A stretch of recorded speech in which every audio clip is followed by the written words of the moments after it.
Hola, les damos la bienvenida a una nueva emisión de Soy Autónomo Televisión.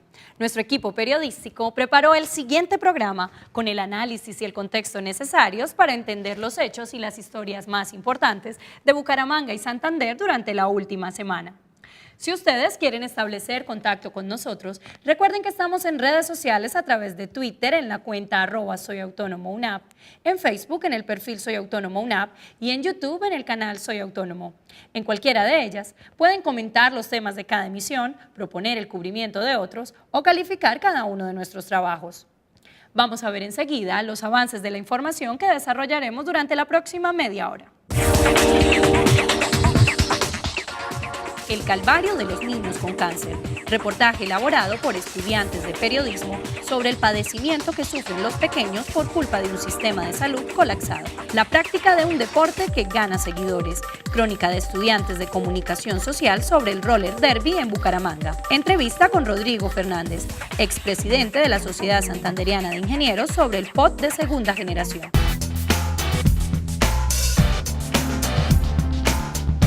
Un grupo de estudiantes de periodismo le siguió la pista a un menor que padece cáncer con el fin de establecer cómo funciona nuestro sistema de salud en el tratamiento de este tipo de enfermedades consideradas como catastrófica. Los resultados arrojaron lo que para nadie es un secreto. El proceso es un calvario. Diana Marcela Pinzón Martínez es una mujer de 29 años.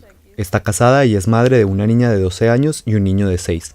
Desde hace 2, carga su carpeta naranja de un lado a otro, sacando citas médicas, autorizando exámenes, reclamando medicamentos, visitando especialistas y presentando tutelas para preservar la vida de su hijo. Él sufre de cáncer cerebral. La problemática que tienen todos los niños que están diagnosticados con cáncer es que se les dificulta los procedimientos, los medicamentos.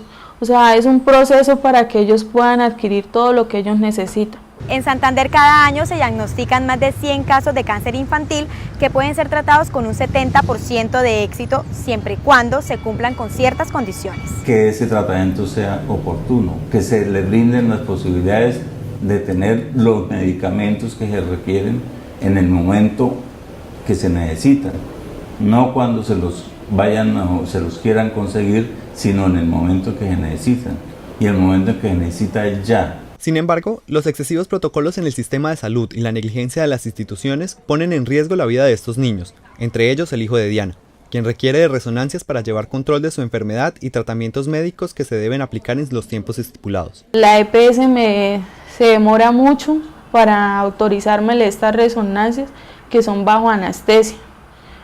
Para donde la EPS me envía que tienen convenio, a finales a principios de enero ya no contaban con el anestesiólogo. Duramos como mes y medio, 2 meses esperando para que me le hicieran la resonancia y nada, al último me tocó imponer una tutela. Por una resonancia fue que hizo que el tratamiento se demorara y mi hijo iniciara tratamiento muy tarde. Una gran dificultad, o sea, hay mucho retraso, hay muchos pacientes tienen tristemente que acudir a la tutela para que les suministren lo que puede hacer la diferencia entre la vida y la muerte.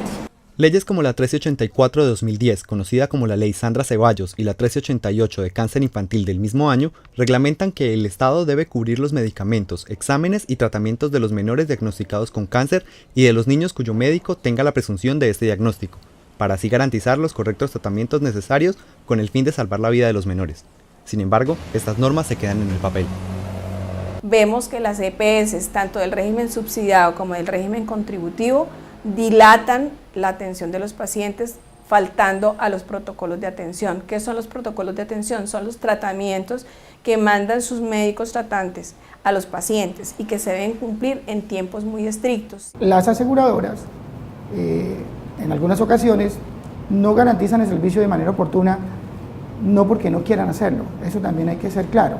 A veces falta oportunidad porque tenemos algún tipo de dificultad en la oferta del servicio, es decir, el especialista no se encuentra en la ciudad, o hay pocos centros especializados de atención, o el tipo de medicamento hay que esperar. No obstante, esa es la función de nosotros. La Secretaría de Salud Departamental tiene bajo su responsabilidad ejercer labores de inspección, vigilancia y control, ante este tipo de situaciones, además de garantizar atención directa a la población infantil que no tiene aseguramiento y es diagnosticada con cáncer. Ante este panorama, son las fundaciones las que han tenido que buscar la forma de subsanar los vacíos del sistema de salud, prestando medicamentos a los pacientes mientras sus EPS lo autorizan y asesorando legalmente a las familias para que éstas exijan sus derechos. Sanar y Esperanza Viva son unas de ellas. Personal, con la leucemia mieloide crónica, decido que no voy a ser una paciente pasiva, sino que voy a ser una paciente activa, que voy a ser una paciente que va a tomar la decisión de cambiar políticas de salud para que se atiendan mejor a los pacientes de cáncer y pongo a disposición de todas las personas mi conocimiento. Tenemos el orgullo de decir que ningún niño se ha muerto porque le haya faltado la medicación oncológica. Sanar durante todos estos años se ha encargado de que si la empresa le niega 1 o 2 medicamentos, Sanar se lo presta. Si después la empresa lo devuelve, bien, lo recibimos. Si no, el niño ya se quedó con su esquema de quimioterapia colocado cuando le tocaba. A estas dos fundaciones ha pedido ayuda Diana, pues ha tenido dificultades en la autorización de medicamentos y exámenes. La temozolomide, que es el medicamento que debe tomar un niño durante un ciclo de tratamiento, tiene un costo en el mercado de 542.800 pesos y su EPS suele retrasarle su entrega hasta 20 días. Desde que a mi hijo el doctor empezó a tratarlo con esta cápsula, él es el que le ha adelantado el medicamento porque, como le digo, la EPS se demora en entregármelo, entonces ¿qué hace el doctor? Desde que él lo tenga, él me lo facilita. Cuando la EPS ya me lo entrega, mi hijo prácticamente ya lo ha consumido, entonces ¿yo qué hago? Ir y regresárselo al doctor. Los costos que trae consigo una enfermedad de estas no son solo económicos. Tras la enfermedad de su hijo, Diana ha tenido que modificar su vida en función de su bienestar. Decirle a una familia que su hijo tiene cáncer o que tiene un cáncer determinado, eso solo es un golpe muy grande. Es un giro total, porque cambia muchísimo. Uno se enfoca, por lo menos en mi caso, yo me enfoco mucho en el caso de mi hijo. Sobre todo cuando ellos tienen recaídas, que están tan delicados y uno está como a la expectativa de ellos, entonces como que uno se le olvida a los otros seres que están al lado de uno. Además de esto, Diana tiene que enfrentar ahora otro obstáculo, ya que la entidad autorizada para realizar la resonancia a su hijo no cuenta con un anestesiólogo.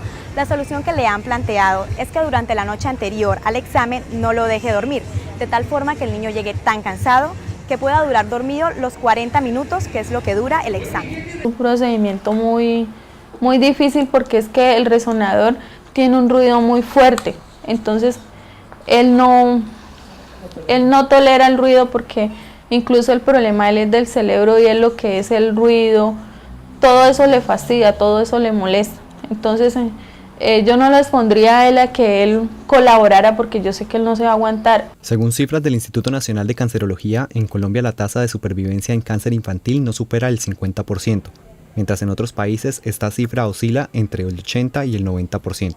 ¿Qué es lo que sucede? Es que los colombianos siempre decimos, pero es que esto no lo hacen porque los políticos, porque muchas cosas, pero no somos partícipes del propio bienestar. Como pacientes tenemos que estar empoderados de la situación de salud, tenemos que informarnos a qué tenemos derecho dentro del POS, a qué no tenemos derecho, cómo funciona el sistema de salud, qué herramientas tengo para exigir mis derechos ante una EPS, las quejas a la Superintendencia de Salud, cómo se hacen, denunciar cuando la EPS está incurriendo en una actividad o acción que vulnera mi vida o la de mi hijo, mi familiar. Otra, podemos también atribuirlo al mismo sistema de salud, incluyendo los médicos que de pronto no tienen la sospecha diagnóstica en el momento en que el paciente acude a ellos por primera vez. Y se demoran mucho todos los procesos. El sistema de salud es muy complejo, hay muchos actores. Entonces, si hoy tenemos dificultades del sistema, cada uno de los actores tiene que hacer una autoevaluación y decir, ¿dónde está mi responsabilidad en la falla del sistema? Por lo tanto, cuando encontramos la responsabilidad, encontramos la posible solución desde mi sector. Fíjate que nosotros estamos en el sector entidad territorial, el sector gobierno, Estado. Las EPS tendrán que aportar lo suyo, los usuarios, las clínicas, los especialistas, los profesionales de la salud.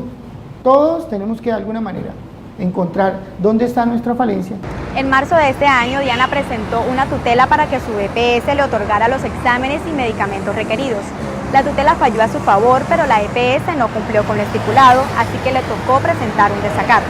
Casi 3 meses después, aún se encuentra en medio de trámites legales para que su hijo reciba adecuadamente el tratamiento que le puede salvar la vida.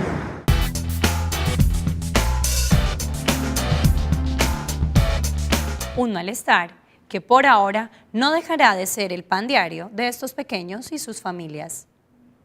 Este programa es realizado por estudiantes, docentes y profesionales del programa de comunicación social de la Universidad Autónoma de Bucaramanga. Vamos ahora a hacer una breve pausa.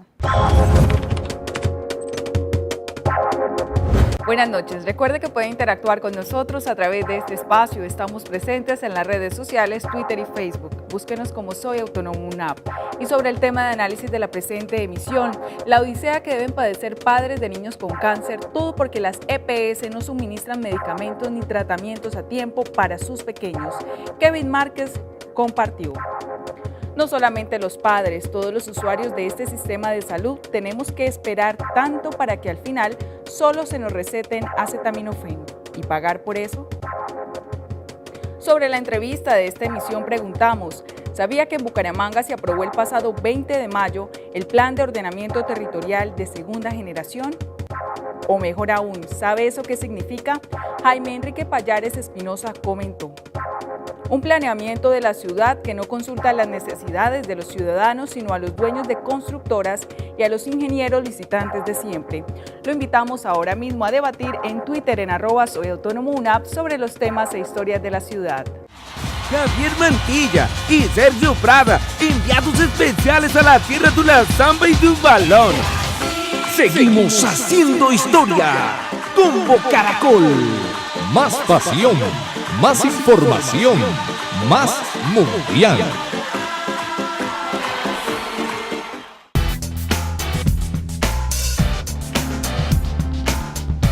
La práctica de este deporte sobre ruedas llama la atención por 2 razones. La primera de ellas, por la fortaleza que requiere por parte de sus jugadoras, y la segunda, por la indumentaria que deben usar. Un grupo de estudiantes de comunicación social realizó una crónica sobre el roller derby en Bucaramanga.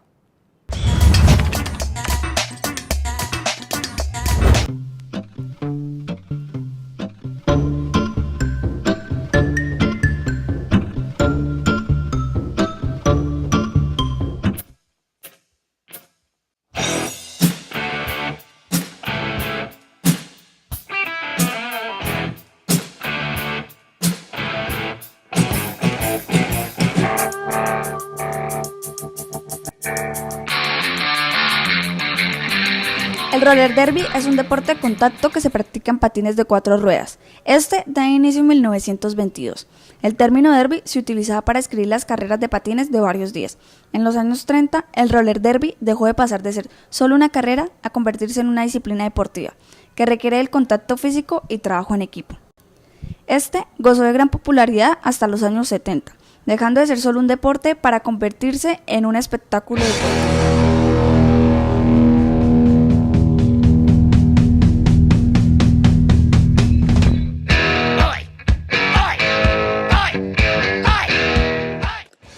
En Bucaramanga, el 1 de abril del 2012, un grupo de mujeres toma la decisión de crear el primer equipo de roller derby en Santander, Pin Sots. El roller derby es un deporte en patines en contacto. Dentro del equipo hay 3 posiciones muy importantes. Está la llame, la anotadora, que es la persona que se encarga de hacer los puntos. También está la pivote, que es una jugadora bloqueadora y es la que se encarga de organizar la parte estratégica. Y están las bloqueadoras, que son las personas encargadas de ayudar a su anotadora a pasar.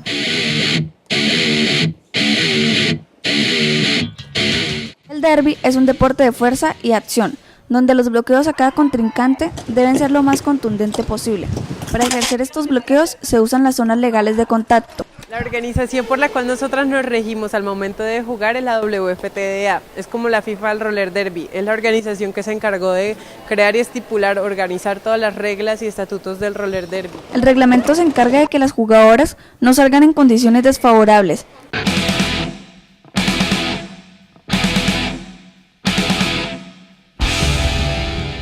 Toda jugadora tiene derecho a una identidad.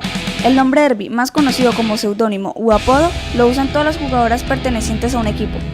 Nombre Derby es cósmica, no hay como algo establecido para escoger el nombre, muchas personas lo escogen por un personaje de una película, por una banda, por una canción o simplemente porque se oye pues chévere y diferente. Alrededor de todo el mundo existen más de 1000 equipos que hacen parte de este deporte, conformando así una familia que mucho o poco sea conocida, hace parte de una gran aventura.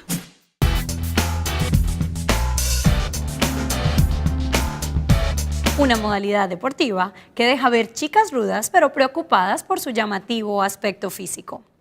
Bucaramanga cuenta desde hace más de un mes con un nuevo plan de ordenamiento territorial de segunda generación, es decir, una brújula actualizada sobre el desarrollo del suelo urbano. Sobre la importancia, desventajas y ventajas del nuevo POT, habló el exsecretario de Planeación y expresidente de la Sociedad Santandereana de Ingenieros, Rodrigo Fernández. Ingeniero Rodrigo Fernández, muchas gracias por estar con nosotros en Soy Autónomo Televisión y la primera pregunta es, la ciudad tiene desde hace poco más de un mes un plan de ordenamiento territorial que han llamado de segunda generación. En términos de beneficios, ¿qué ganó la ciudad, qué perdió o qué quedó igual? Yo creo que la ciudad con el plan de ordenamiento territorial de segunda generación ganó. Llegamos hoy a un plan de ordenamiento territorial de segunda generación con un plan de primera generación absolutamente colapsado. Aparte de la foto en la que el alcalde y algunos concejales se tomaron aquí cerquita en los cerros orientales de la ciudad, ¿qué tanto el nuevo POT blindó realmente a este sector del apetito constructor? Los cerros orientales, como cerros orientales, nunca estuvieron amenazados, porque los cerros orientales son zona de protección.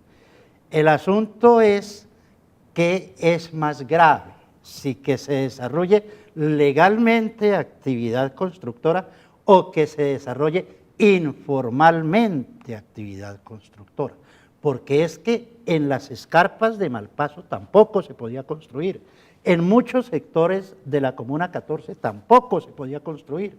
Entonces, ahí lo que tenemos, aparte de la foto, es un reto enorme, es cómo vamos a proteger efectivamente esos cerros orientales para que lo que tenemos hacia la Comuna 14 no lo tengamos de frente a toda la ciudad. Tendremos una ciudad mucho más amable con su entorno, ya no veremos esa densidad urbana repleta de edificios en altura, con escaso espacio público para los ciudadanos.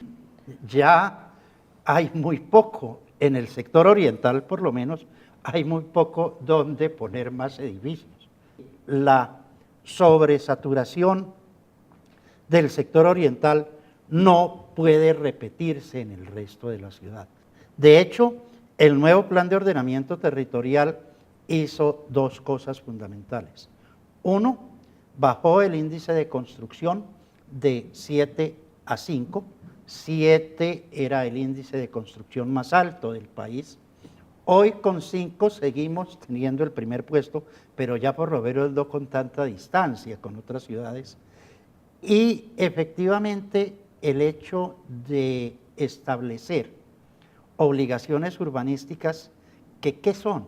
Son un pago compensatorio por el hecho de estar construyendo sobre lo construido y no teniendo que entregar áreas para parques. ¿Y qué nos garantiza que al lado de nuestra casa o edificio no nos van a instalar un bar con cara de club o un lavadero de carros con cara de bar, como evidentemente sucede en algunos sectores residenciales de la ciudad? Hoy el restaurante es restaurante, el bar, el lavadero es lavadero, la funeraria es funeraria. Pero además se estableció algo que resulta bien interesante y son áreas mínimas para desarrollar actividades.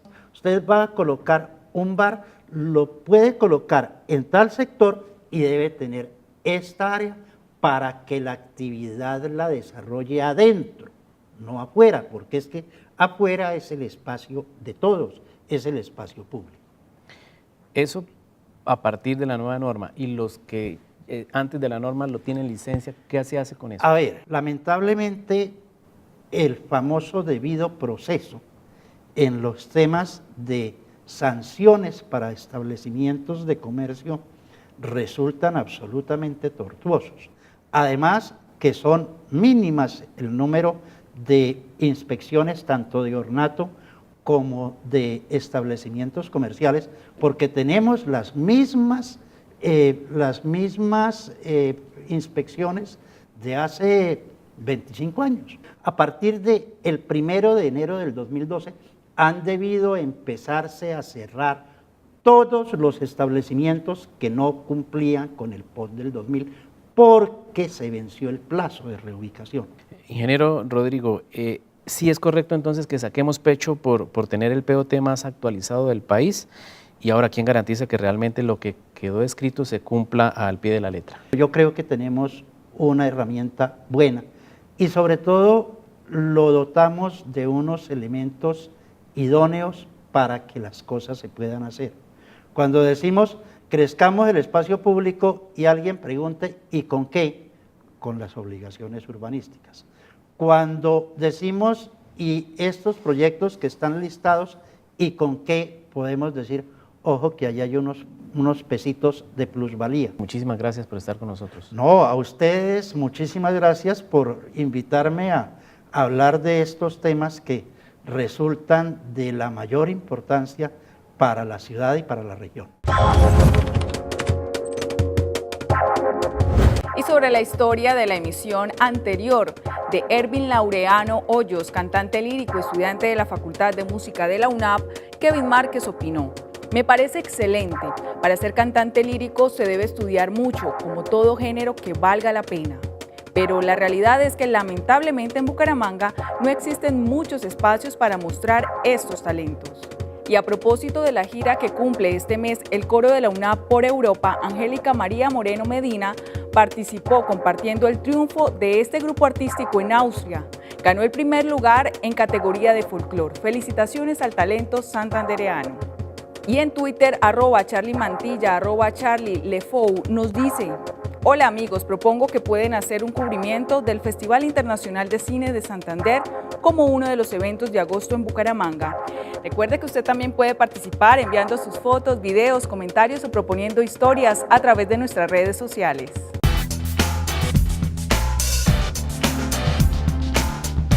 Hacemos otra pausa y regresamos enseguida. Estamos en Soy Autónomo Televisión. En el 2014 Sobre Ruedas vuelve con movilidad, cultura ciudadana, deportes, turismo e información de actualidad en un solo magazine. Acompáñenos a las 2:30 p.m. por el canal Pro. Los esperamos todos los sábados en un nuevo recorrido sobre ruedas.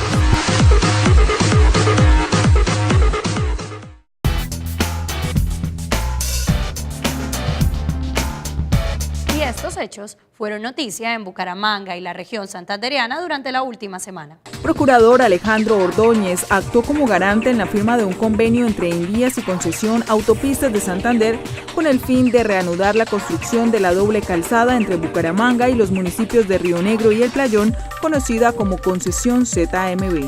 Normalidad en celebración de último juego de la Selección Colombia en el Mundial Brasil 2014.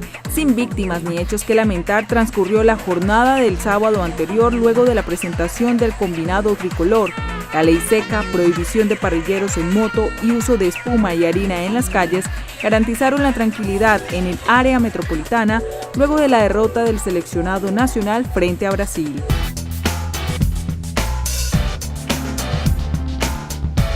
Así finaliza la emisión de hoy en Soy Autónomo Televisión, con un agradecimiento muy especial por el vestuario a los almacenes Color 7 y Rosé Pistol.